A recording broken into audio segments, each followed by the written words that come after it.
since the fallout from the picture in the video began. She later said, "I don't think I'll have a career after this." Well, she's probably right. The image, the image prompted CNN to fire Griffin from her decade-long gig hosting a New Year's Eve special with Anderson Cooper. This is more from that CBS story I was telling you about. It came from Los Angeles. When asked about the firing, Griffin responded, "There's a bunch of old white guys trying to silence me, but that's wrong." So here we go. Here we go, Kathy Griffin. This is part of being a snowflake. This is part of liberal America. When something doesn't go your way, what's the first thing you do? You blame white guys. I talked about this, ironically, last week on the last podcast. When did it become such a curse to be a white guy in America? People want to go on and on and on and on and on about white privilege. Guys, I got to work for a living. I don't wake up and have checks rolling in. There's nothing like that. At least not in my white America. I mean, and when I say that, I'm just referring to my life. Me, personally. See, I don't have a white America. I don't have a black America. I don't have a purple America. I don't have a yellow America. So I don't know why people have to do this. And Kathy Griffin, the first thing she says, there's a bunch of old white guys trying to silence me, and that's wrong. Kathy Griffin's an idiot. Kathy Griffin also alleged that she is under Secret Service investigation, which the Secret Service has not confirmed that. Her attorneys went as far as to say she is under a criminal investigation. The Secret Service, the government, nobody has confirmed that either. Griffin and her attorney, Lisa Bloom, were adamant that her actions were protected under the Constitution. Kathy Griffin said, "You don't have to like me, but you shouldn't silence a comic." Well, Kathy, you're silencing yourself. Number one, because you're terrible. And other than that Joan Rivers roast and maybe one night a year at New Year's Eve, when do you do anything? When do you work? I got messages rolling in left and right. What in the world is this? Oh, I'll have to watch that later. Oh, people always send me funny stuff. There's something right there. I know it's going to be funny. But man, Kathy Griffin, we're not trying to silence you. You have done that yourself. When you make statements like this, you're burying yourself. You're committing career suicide, and that's not any white guy doing. That's old woman redhead doing. She also suggested the backlash had more to do with her gender than the content of the photo shoot. Well, here we go. She's pulling a Hillary Clinton, folks. Hillary Clinton has blamed misogyny for her crushing defeat in the 2016 presidential election. And now what is Snowflake Kathy Griffin doing? She's blaming white guys. She's blaming her gender. She's a woman. That's why it's career suicide, because she's a woman. Now, I just talked about Dan Rather. Dan Rather screwed up rather badly. See what I did there? When it came to President Bush, and Dan Rather's career was over. So this has nothing to do with your gender. Old white guys have lost their jobs for, being not so pleasant about the president. Now, am I saying you can't criticize the president? No. That's not what I'm saying. But how far is too far? Fake news, Dan Rather, CBS, that was way too far. Kathy Griffin, I did think it was Conan O'Brien at first, but let's face it, people, it was a likeness of President Trump. Let's see. Kathy Griffin's lawyer said Kathy has a First Amendment right to make whatever proactive art she chooses. Whether or not you get it or like it, her artistic expression, Kathy has the right to publicly parody the president. And that, ladies and gentlemen, is 100% true.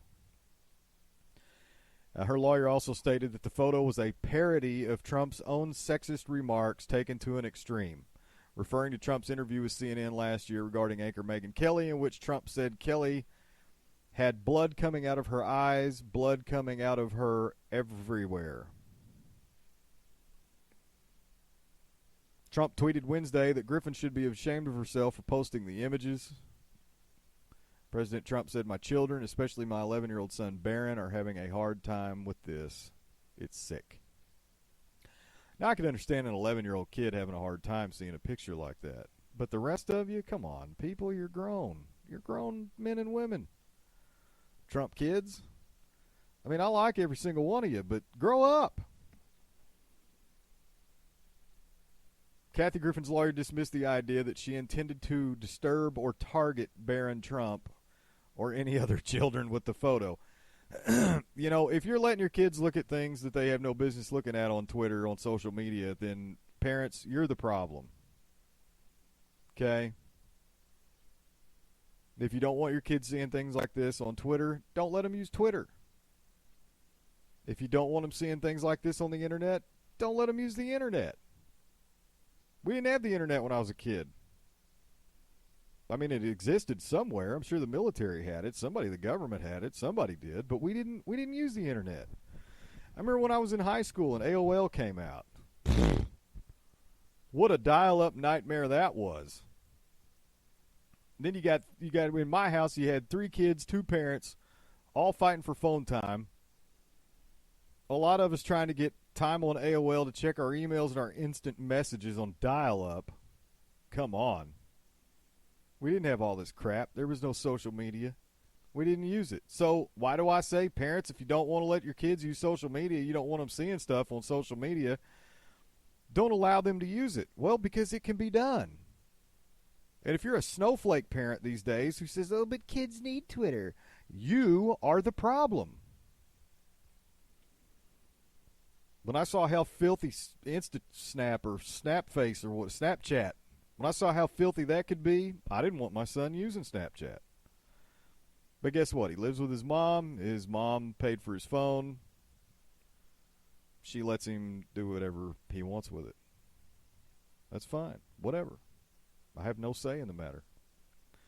Comics can say things that are not appropriate for children. Comics can create images that are not appropriate for children. Kathy Griffin gets to make the comedy and the art that she wants to make, and the parents decide what's appropriate. Now, that was part of the article, but that pretty much sums up what I just said.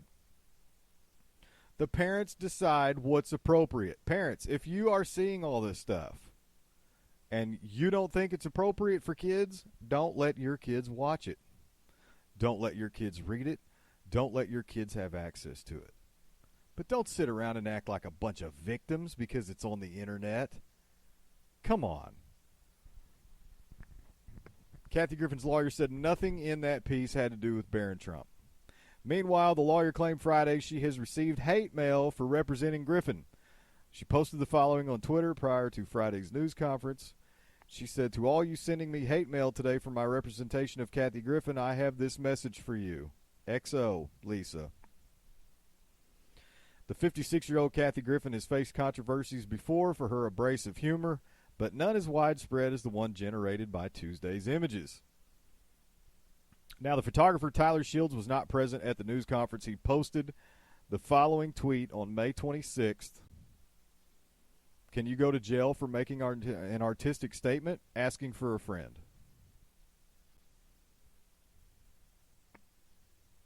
I mean, the answer is no. You can't go to jail for making an artistic statement. Now, if you draw cartoons of Muhammad, can you get slaughtered in a newspaper room? Yeah, probably. Probably so. You probably can. But, folks, that's ISIS. That's not Kathy Griffin. Kathy Griffin did absolutely nothing that ISIS does or is capable of. Now, I know this podcast was short, sweet, to the point. We're about 40 minutes in. I'm not going to spend all day Sunday with you guys. I'm not going to waste any more time. This is what I had to say. This is my opinion about the Kathy Griffin controversy. It is art. It is press. It is freedom of speech. And if you don't appreciate those things, we probably have no business being friends.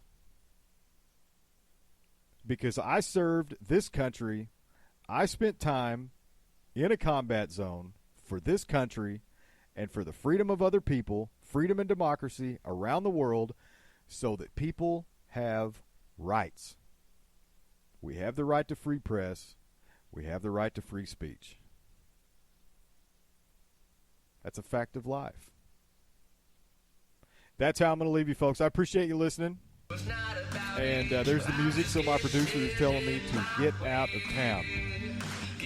Now, I'll be back next Sunday. I will be posting links up on Twitter. Follow me at @1ClintDavis on Twitter. And you can get all the updates you want, or check out on Spreaker, check out Filling the Void Podcast Network. Look for updates there. Until next week, people, thank you very much. My name is Clint Davis, and here's the problem. Crazy for you, crazy for you. La la la la, sha la la la la. I'm crazy for you, crazy for you.